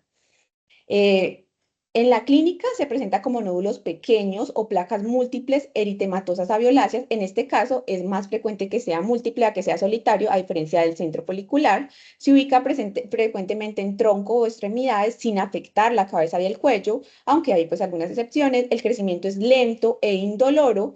Es menos frecuente, pero se ha reportado la presencia de placas o máculas hipopigmentadas en pacientes afroamericanos, y aunque son extremadamente raras, se describen variantes atípicas como lo son las variantes anectodérmicas y acminadas. Entonces, continuando así, vamos a hablar ahora de los de alto grado o agresivos, y tenemos el linfoma cutáneo primario difuso de células grandes tipo pierna. Este se describe por primera vez en 1996. Representa como tal entre el 1 al 4% de todos los linfomas cutáneos primarios. Afecta a adultos mayores, y vamos a ver que aquí la edad media de presentación es mayor, 70 años frente a más o menos 50, 58 años en los anteriores que les mencioné, que son indolentes. A diferencia de centrofolicular y de zona marginal, aquí hay un predominio femenino con una relación mujer-hombre de 2 a 3 frente a 1. La supervivencia a 5 años cae drásticamente entre un 40 a un 60%, y esta supervivencia está determinada por la edad, el grado de diseminación del tumor y el patrón de expresión de proteínas. En cuanto a la clínica, se presenta como nódulos o placas eritematosas o violáceas. Se puede presentar hasta en un 1/3% de los casos lesiones unifocales. Se ubica, y de allí su nombre, en extremidades inferiores. A diferencia de los anteriores, que es un crecimiento lento, indoloro, este tiene un crecimiento rápido, puede ulcerarse y causar dolor. Es menos frecuente, pero están descritas localizaciones en tronco y cuello, hasta en un 10 a un 15%, y cuando se presenta en pacientes afroamericanos, se presenta con nódulos hiperpigmentados que pueden imitar lesiones granulomatosas, dificultando un poco su diagnóstico. El 10% de los pacientes pueden tener síntomas constitucionales asociados al momento del diagnóstico y se han encontrado hasta en un 12% elevación de la LDH, que vamos a ver más adelante, es un marcador también de pronóstico. En cuanto a la diseminación extracutánea, es más común el 45% de los casos, y cuando se presenta diseminación extracutánea, lo hace a ganglios linfáticos, médula ósea y sistema nervioso central. Les mencionaba que había otros subtipos mucho más raros, pero que también están descritos. Entonces tenemos dentro de esta categoría de linfomas de células B grande, el linfoma difuso de célula B grande intravascular. Es una entidad rara, es muy agresiva, tiene células neoplásicas que están confinadas a los capilares y vénulas, afecta a adultos mayores, y en cuanto a los síntomas, puede presentar síntomas neurológicos, síntomas cutáneos y los síntomas B. Entonces, en cuanto a los síntomas neurológicos, que inclusive en ocasiones pueden ser el debut del paciente, confusión, convulsiones, mareo, debilidad. Síntomas cutáneos son variados, puede presentarse máculas eritematosas, nódulos, lívidos reticulares y demás. Y en cuanto a los síntomas B, pues que conocemos: fiebre, pérdida de peso no intencionada y sudores nocturnos. Afecta frecuentemente el sistema nervioso central, más del 50% de los casos, por eso requieren profilaxis, ahorita lo mencionamos en el tratamiento, y el diagnóstico requiere una biopsia profunda con inmunistoquímica y pues obviamente la correlación clínica. En cuanto a la úlcera mucocutánea asociada al virus de Epstein-Barr, que esta estaba en la cuarta categoría de las asociadas a disregulación o disfunción del sistema inmune, es una entidad también muy rara que se presenta con úlceras en mucosa oral, gastrointestinal o en piel. Está asociada a inmunosupresión, pacientes con trasplante, VIH, neoplasias hematológicas o tratamientos inmunosupresores crónicos. En cuanto a la clínica, son úlceras bien delimitadas, indoloras por lo general, frecuentemente autolimitadas al retirar la inmunosupresión. El diagnóstico, pues en la histología vamos a encontrar células B grandes, la positividad pues para el virus de Epstein-Barr, y el pronóstico es usualmente benigno y autolimitado al retirar la inmunosupresión, pero en algunos casos requiere tratamiento agresivo. Esta imagen que les traía nos pareció muy interesante porque nos resume estos tres principales subtipos de linfomas cutáneos B primarios. Entonces, como vemos, el linfoma cutáneo primario del centro folicular se localiza frecuentemente en cabeza y cuello. Aquí pues están implicadas las células del centro germinal, que son centrocitos y centroblastos, y en cuanto a los marcadores de inmunistoquímica, tiene una expresión de BCL6. En cuanto al linfoma cutáneo primario de zona marginal o trastorno linfoproliferativo, vemos que es más frecuente en tronco y extremidades. Aquí encontramos las células de la zona marginal y vemos que el marcador pues, de inmunohistoquímica o marcador molecular es la restricción de las cadenas ligeras de inmunoglobulina, que inclusive, aquí hago una mención, con esta marcación lo que hacen es como subdividirlo. Entonces, el 90% son con clonalidad y el 10% no la tienen, y esto también está implicado como en el pronóstico. En cuanto al linfoma cutáneo de células B difuso de tipo pierna, vemos que está pues localizado en su mayoría en las extremidades inferiores. Las células principalmente afectadas son los inmunoblastos, y que son estos linfocitos atípicos, y el marcador es BCL2. Ya para hablar de diagnóstico, entonces tener en cuenta, como en todas las patologías dermatológicas y en general, la evaluación clínica es muy importante. Se debe hacer una anamnesis detallada, realizar un examen físico completo con una palpación ganglionar sistemática y evaluar los síntomas B que nos pueden estar hablando de enfermedad sistémica o más agresiva. Tomar fotografías se recomienda porque esto nos va a ver los cambios y vamos a poder también evaluar la ulceración y de pronto el crecimiento rápido de estas lesiones. Los estudios histopatológicos, pues se requiere una biopsia incisional profunda con tinción de hematocilina y eosina, pero es necesario la inmunistoquímica con un panel B completo que nos va a ayudar a diferenciarlo de otras proliferaciones que sean reactivas. También los estudios moleculares de clonalidad de inmunoglobulina según la disponibilidad. Y la estadificación completa, que se debe hacer con estudios de imagen, en el cual se incluye el PET-CT, pues sería ideal de primera línea según disponibilidad, pero en aras pues de pronto disponibilidad, o sea, que sea más rápido disponible para el paciente, también se recomienda TAC de tórax, abdomen o pelvis contrastado. Analítica completa, dependiendo del riesgo, la biopsia de médula ósea según subtipo histológico. Entonces, aquí importante tener en cuenta, a diferencia de los linfomas cutáneos primarios de células T, nosotros en los linfomas B cutáneos, para hablar de que son primarios, tenemos que primero estar seguros y descartar que no haya compromiso y que no sea diseminación ganglionar o de un linfoma sistémico. Entonces, ya puntualizando en cuanto a la evaluación clínica, pues como les decía, un examen completo de la piel, hay que mirar si es una lesión única, si es una lesión multifocal, si están en áreas contiguas, incluye varias zonas corporales, las fotografías, los síntomas B, fiebre inexplicable, pérdida de peso no intencionada y sudoración nocturna. Y realizar palpación de forma sistemática tanto de ganglios linfáticos como de órganos para evaluar presencia de masas o megalias. Importante, la biopsia incisional profunda, lo recalcamos nuevamente, el inmunofenotipo completo, mirar los marcadores pues como tal de linaje, que vamos a ahondar un poquito más adelante, estudios de clonalidad, recordar pues que es una proliferación clonal, evaluación de marcadores específicos según el subtipo y la analítica completa, hacer un hemograma con diferencial, el panel metabólico, solicitar la LDH, diagnóstico diferencial, pues la hiperplasia linfoide reactiva, linfomas sistémicos, secundarios, otras neoplasias hematológicas cutáneas y primarias, y por esto es que se debe hacer pues todos los estudios complementarios.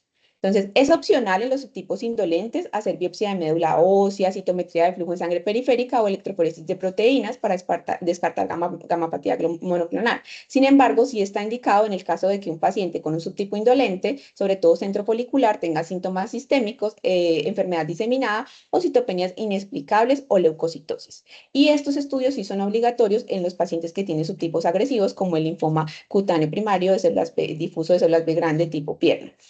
También, pues, cuando se va a iniciar terapia sistémica hay que hacer unos estudios adicionales para descartar, pues, hepatitis B, C, VIH o TBC latente. Entonces, les hablaba del inmunofenotipo, que es muy importante en estas neoplasias. Entonces, tenemos unos marcadores de linaje B, que son el CD20, que es un marcador de membrana que se expresa en los linfocitos B maduros. Recordemos que esto es una neoplasia una neoplasia de células B maduras y es el blanco del rituximab.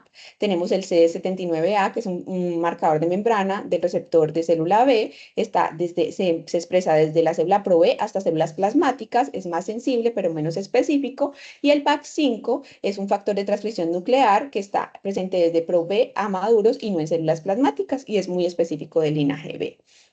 Aquí, ya especificado por el subtipo, entonces vemos como en los linfomas del centro folicular, pues la marcación de linaje la tienen todos porque son B y son maduros y tenemos que este puede o no expresar CD10, BCL6 o está fuertemente pues expresado. Es negativo frecuentemente para BCL2 y el MUL1 negativo. Y en los de la zona marginal vemos pues la positividad en los del linaje, vemos que expresa frecuentemente BCL2 y aquí les hacía como la salvedad de la restricción de las cadenas ligeras de inmunoglobulina, que con eso inclusive vamos a hacer como dos subtipos.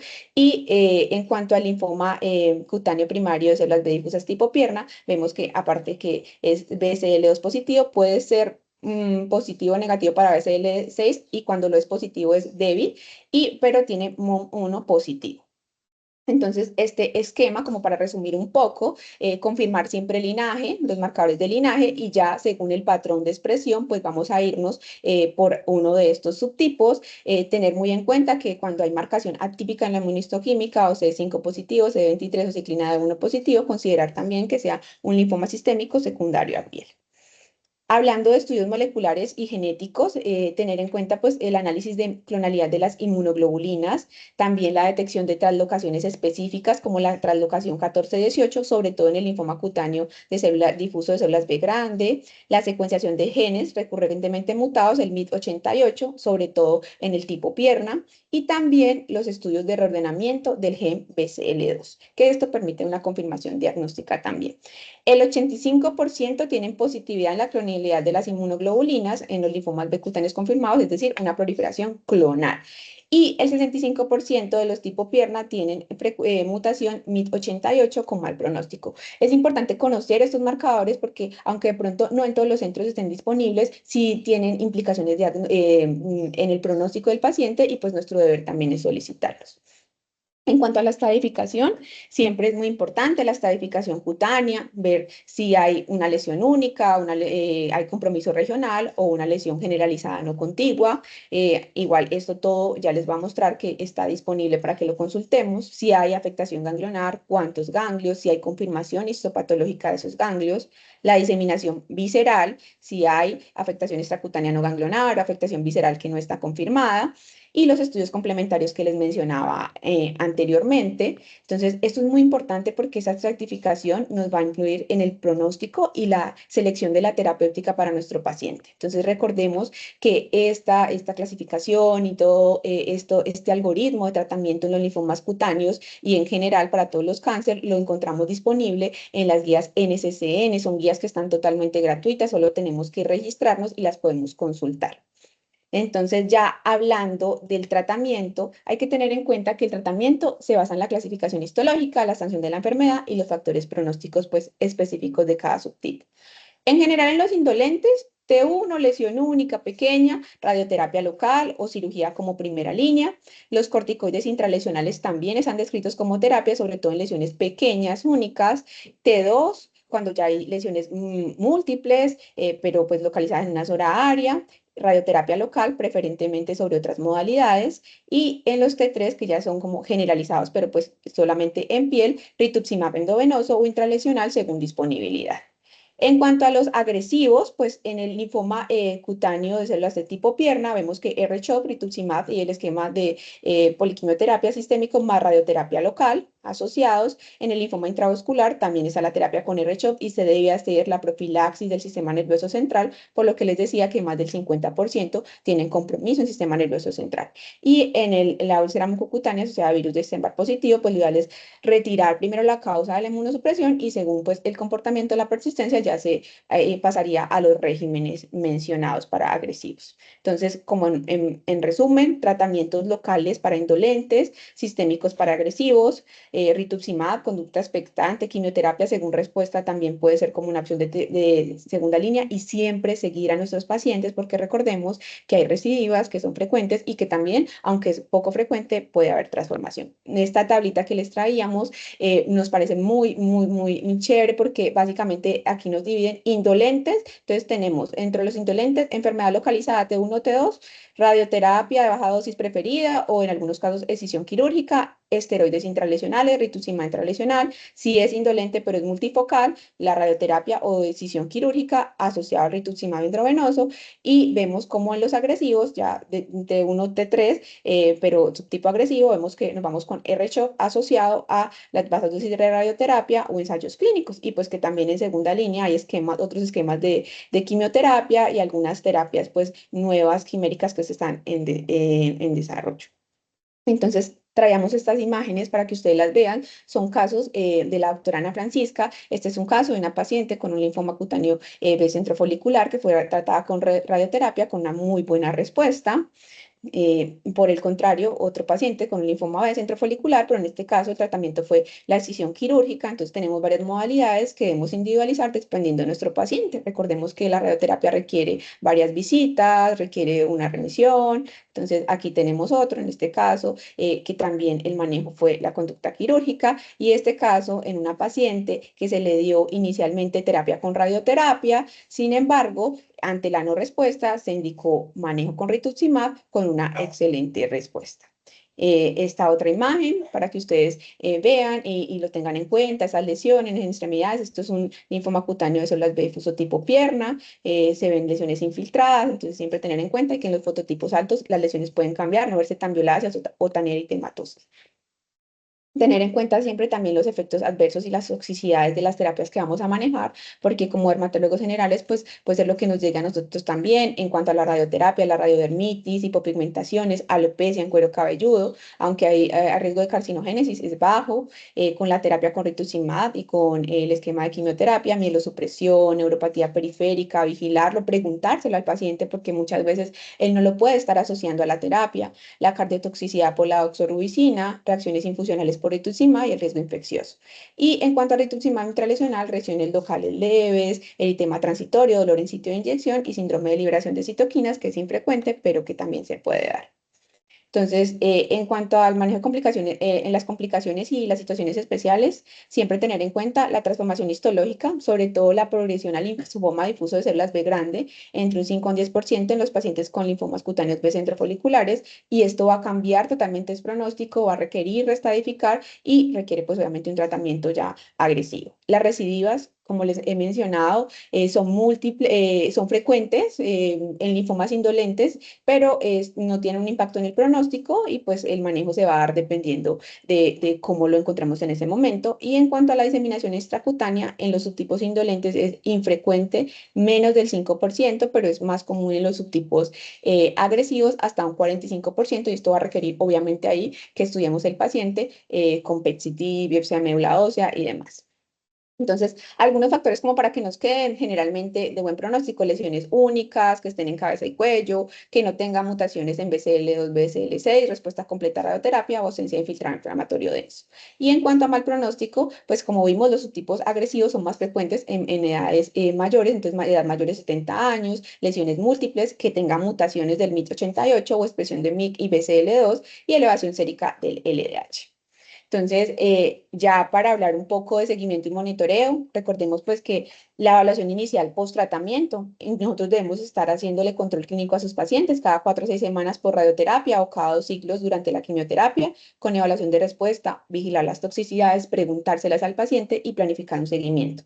A corto plazo, controles cada 3 meses los primeros 2 años, con examen físico completo, evaluar recidivas y síntomas sistémicos, y seguimiento a largo plazo cada 6 meses hasta 5 años, y luego anual de por vida para vigilar recidivas y segundas neoplasias.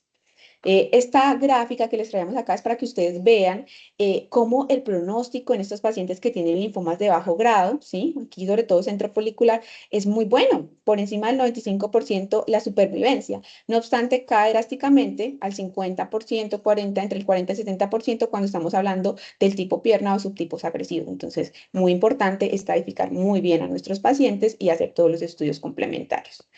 Para finalizar, les traíamos este algoritmo que nos puede servir como un poco de ayuda en cuanto a la evaluación de las lesiones iniciales. Una lesión sospechosa de un linfoma cutáneo primario B, nódulos violáceos persistentes con crecimiento progresivo, más de 6 meses, lesiones en cabeza, cuello o piernas, múltiples lesiones no contiguas, que se ulceren de forma espontánea o que no respondan al tratamiento convencional. ¿Qué debo hacer? Una anamnesis completa, historia clínica, examen físico, preguntar los síntomas, ver y palpar ganglios, masas y megalias también. Realizar, después de tengo esta sospecha, una biopsia incisional profunda asociada a marcadores de pues aparte de la histología normal, los marcadores de inmunohistoquímica, estudios moleculares y de la clonalidad de las inmunoglobulinas. Si se confirma un linfoma cutáneo B, debo de estadificar a mi paciente, e inclusive nosotros debemos de asociar todos estos estudios para poder dar como tal el diagnóstico final de que es un linfoma cutáneo primario. Entonces, PET-CT, ideal si lo tenemos disponible, o TAC de tórax, abdomen o pelvis contrastado, analítica completa, incluir el LDH, y la biopsia de médula ósea, citometría de flujo o la electroforesis de proteínas según el riesgo. Y ya, pues después de clasificar a nuestros pacientes, si estamos frente a un subtipo indolente o agresivo, pues en los subtipos indolentes voy a ver si es una enfermedad localizada o si es una enfermedad multifocal. En las enfermedades localizadas, las opciones que tengo: puedo escoger radioterapia baja dosis, escisión quirúrgica, corticoides intralesionales o rituximab intralesional. Y en cuanto a la enfermedad multifocal, pues hay la radioterapia, la escisión quirúrgica asociada a rituximab también intravenoso, y en los agresivos, R-shot más radioterapia o ensayos clínicos. Recordar siempre el seguimiento a estos pacientes para evaluar recidivas, segundas neoplasias, cada 3 meses los primeros 2 años, cada 6 meses por 3 años y cada año de por vida. Entonces, eso era todo. Les agradecemos mucho su atención y quedamos atentos a cualquier duda. Y agradezco a mis compañeros y docentes.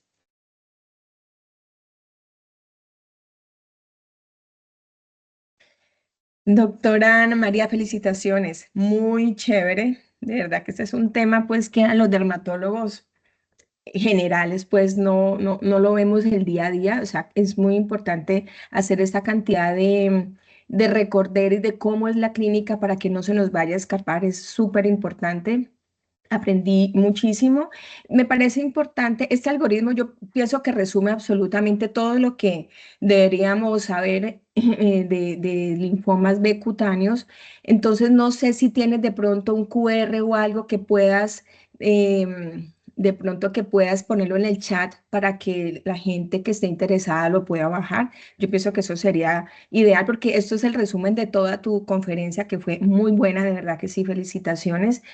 Bueno, no, pues yo dejo a la experta también, a la doctora Ana Francisca, en el micrófono. Y más tardecito vemos también el doctor Víctor Hugo y el doctor Chalela, que son nuestros profes invitados expertos. Felicitaciones de nuevo. Dejo a la doctora Ana Francisca. Ana.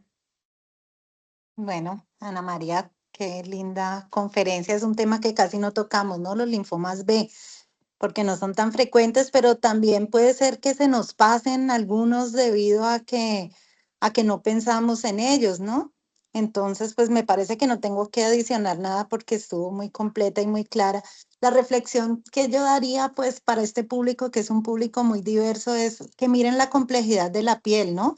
Tuvimos una primera charla en donde vemos cómo el linaje de la piel está íntimamente ligado al sistema nervioso, bueno, el neuroectodermo y todo el desarrollo embriológico de piel, mente, tacto, todo esto tan hermoso que nos expusieron. Y ahora vemos el otro lado, ¿no? Y es que la piel, pues fuera de la epidermis, que es del neuroectodermo, tenemos la dermis llena de sistema inmune de linfocitos, que también es lo que nos permite pues crear una barrera con el medio ambiente, con las infecciones, el sistema inmune que nos está pues cuidando de todo. Entonces la piel es muy compleja, ¿no? Lo que lo diga Liliana, que la está viendo todos los días al microscopio, es decir, uno ve una biopsia y encuentra en una biopsia de piel que hay epidermis, hay nervios, hay glándulas sebáceas, hay linfocitos, es complejísima. Y Ana María aquí nos trae el otro lado, ¿no? El lado de la oncología, pero no de la pero de la oncología, de la hemato-oncología dentro de la piel. Entonces, súper lindo como ver toda esa complejidad. Te felicito. Ana, felicitaciones y gracias por tu comentario y por compartir también tu experiencia. ¿El doctor Víctor está listo o le damos entrada al doctor Falabella? Es que no lo veo. Yo sé que está ahí. Hola, muy buenos días. ¿Me escuchan? Sí, sí, sí está. Sí. Hola, Víctor, sí, bienvenido. Muchas gracias. Bueno, felicitar también a Ana porque hizo un excelente trabajo.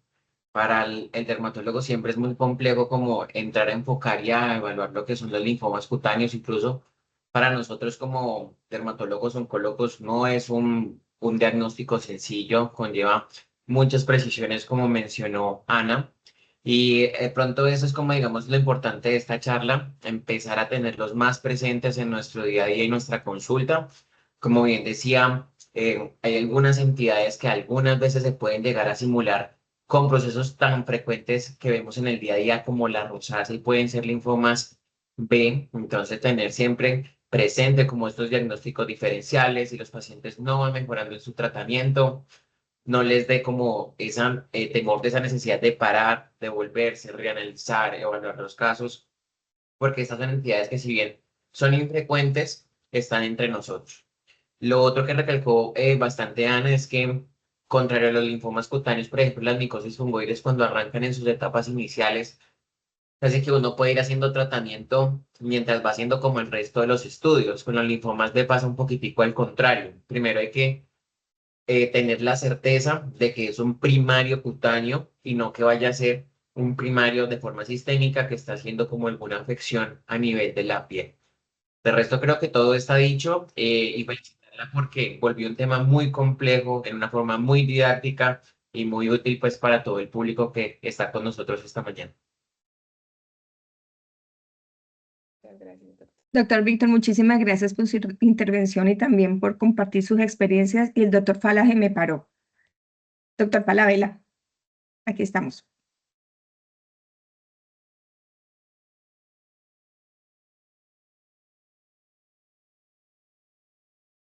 Ya, ok. Súper. Pues no, primero, en primer lugar, felicitar a Ana María porque Es un estupendo resumen, nos da un panorama muy, muy útil, tanto clínico como histopatológico y también de terapia. Y cuando uno pone el espejo de para atrás, y aprovechando que están aquí en la Francisca y la doctora también, la doctora Liliana, que fueron residentes nuestros en el servicio de dermatología de la Universidad del Valle, pues acuérdense lo que había en respecto o con respecto a linfomas en esa época. Y cómo el cambio que ha habido es un cambio monumental, no solo en la detección del tipo de tumor, la clasificación que ya tienen del compromiso localizado, de cierta benignidad, y luego progresando a lesiones de mayor importancia hasta llegar con las lesiones pues, verdaderamente serias, que en esa época todos los linfomas eran revueltos en una canasta. Nosotros no teníamos la oportunidad porque no había ni siquiera marcadores. Recuerden que en esa época eso estaba muy biche y eso ha progresado de una manera fenomenal. Y eso no solamente es en el linfoma, eso es en toda la dermatología. Ha habido una transformación en estos años que han pasado. Yo recuerdo en el año en que estuvo Liliana y la Francisca, pero por ahí, ¿qué año fue? Díganme una cifra por ahí. El 2001, 2002. Ana se graduó ¿Cuál es? antes que yo. ¿Sabe Profe, cuándo? eso no se pregunta. No, es No, imposible, pues, Ana, que saquen no importa cuentas. porque Es más se imposible. cree, va a tapar la edad, no lo va a lograr. Pero, por Pongamos 2000 ejemplo, promedio. Sí. a mí sí me da esta vergüenza. Corría el Pues 2000. resulta que el servicio de dermatología comenzó en 1971, 30 años antes del año 2000, es decir, 30 años antes de que entrara Liliana. Entonces, calculen ustedes cómo estábamos nosotros en esa temporada, en esa época. Ya cuando estaba Liliana ya había algunos marcadorcitos, ¿no? Había alguna cosa, pero no en la forma tan increíble que ha sucedido en estos 25 años. Es que en estos 25 años hubo una transformación en la dermatología que la voltearon patas arriba completamente. Entonces uno, y mejor dicho, yo me pongo a ver lo que yo aprendí en un sitio en donde realmente era lo último, que guarachas que había salido, todo lo último, lo último, lo último, y resulta que eso, si me pongo a mirar, lo último hoy en día sería lo más trasero que hay. Por detrás de todo, el contenido de lo que aprendimos en esa época era muy precario. Entonces, lo que yo quiero resaltar es la suerte, la fortuna que han tenido, pues hemos tenido nosotros ya, dermatólogos, con todos esos recursos que hay, que lo que pasó fue que se acabó el dermatólogo general y empezó a aparecer el dermatólogo especializado en determinado grupo de enfermedades. Por ejemplo, Liliana es dermatopatóloga y acá está la oncóloga, la doctora Ana Francisca. Entonces se ha especializado en la dermatología de una manera increíble y para bien, no solamente para complicar las cosas, para bien. Entonces, ver cómo pasamos de una radioterapia muy incipiente con el tratamiento de esto, de una quimioterapia muy poco efectiva, a una cantidad de tratamientos modernos que incluyen pues estos terapia inmunológica con ese rituximab y todas estas medicaciones fabulosas que hay y que seguramente cada vez se van a especializar mucho más y vamos a lograr pues un refinamiento en la terapia de todas las enfermedades dermatológicas posibles. Pero es decir, es sorprendente, pero muy bonita la presentación, muy pues, explicadita, es decir, muy simplificada para que entendamos esto, pero no es una cosa tan sencilla tampoco, sino que ya requiere de las manos de un experto que maneje estos pacientes, porque un dermatólogo general, viendo toda clase de enfermedades y mucho más con la dermatocosmética atravesada por el medio, van a poder ser capaces de manejar el paciente nuestro día de dominio del oncólogo y dominio de personas que tienen mucho entrenamiento en este tipo de enfermedades. Creo que eso es lo que más puedo decir yo porque, pues como todos, tratamos coger ciertas líneas en donde tenemos muchísima más experiencia y hacemos publicaciones o hacemos una cantidad de movimientos en donde vemos que la gente se especializa un poquito más en ciertas patologías, a pesar de que todos hemos empezado por la dermatología general disponible en el momento de nuestra residencia. Y de ahí para adelante viene la diversificación, la especialización. Cada uno va cogiendo un rubro, se va especializando 1 año, 2 años, 3 años, casi hacer otra especialidad distinta para poder ofrecer un servicio estupendo como lo hay hoy en día. Mira que yo no me quejo de lo que hemos hecho desde que se fundó ese servicio y ustedes han hecho parte importantísima de todo este proceso, montando los servicios, haciendo que aquí haya bastante disponibilidad de terapias, especialmente en esta que era tan rústica y tan poco eficaz en esa época. Y ahora tenemos la posibilidad pues, de tener un diagnóstico mejor y una terapia mucho más adecuada. Creo que eso es todo lo que quería, además de solicitar otra vez a Ana María, que lo hizo muy bien y muy bonito la presentación. Muchas gracias, doctor.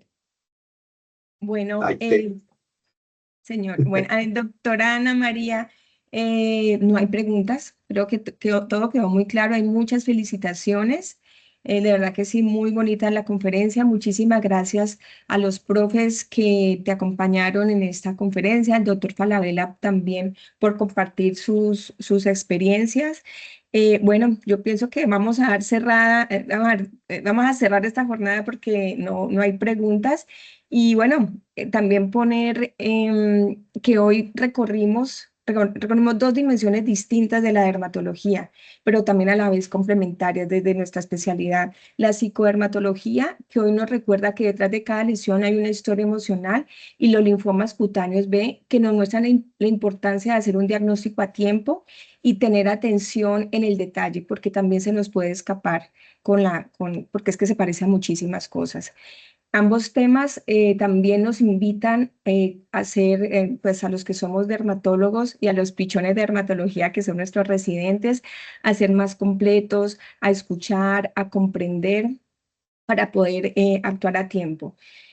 Agradecemos a nuestros conferencistas, a los profes que nos acompañaron, a los asistentes súper fieles y leales que nos acompañan cada mes, y también a todos nosotros una invitación más a seguir aprendiendo, eh, creciendo y transformando la forma en que miramos la piel y a la persona que habita en ella. Muchísimas gracias a todos y que tengan un buen fin de semana. Gracias, igualmente. Chao. Doctora, hay una pregunta en el chat. Ay, no, a última hora, ya cuando estábamos despidiéndonos a ir a almorzar, Ana María, ¿cómo es la terapia con rituximab intralesional? Concentración, ¿cada cuánto? Ahí están todavía los profes en caso tal de que necesites apoyo. Bueno, la terapia con rituximab intralesional, pues esa se hace con dosis de 10 a 20 miligramos por lesión, hasta más o menos son 10 y hasta 50 en dosis total, y se administra de forma semanal 4 dosis y se puede repetir según la necesidad clínica. Eso es lo que yo encontré en las revisiones, no sé si los doctores tienen algo más de experiencia con ello. Creo que Ana ya se nos fue, pero está Víctor. No, de acuerdo, esa es la dosificación que se tiene estandarizada para el rituximab. No hay como comentario adicional. ¿Está en el algoritmo, Ana? La dosis no, pero el rituximab intralesional sí. Ok, perfecto. Bueno, y también se me estaba olvidando decirles que los esperamos antes de que se nos vayan para la jornada de octubre, que es el 4 de octubre. Ana María, gracias por responder la pregunta, porque esa fue al final, después de toda la despedida. Ahora sí, ya no hay más preguntas. Bueno, muchísimas gracias a todos. Buena tarde y buen fin de semana.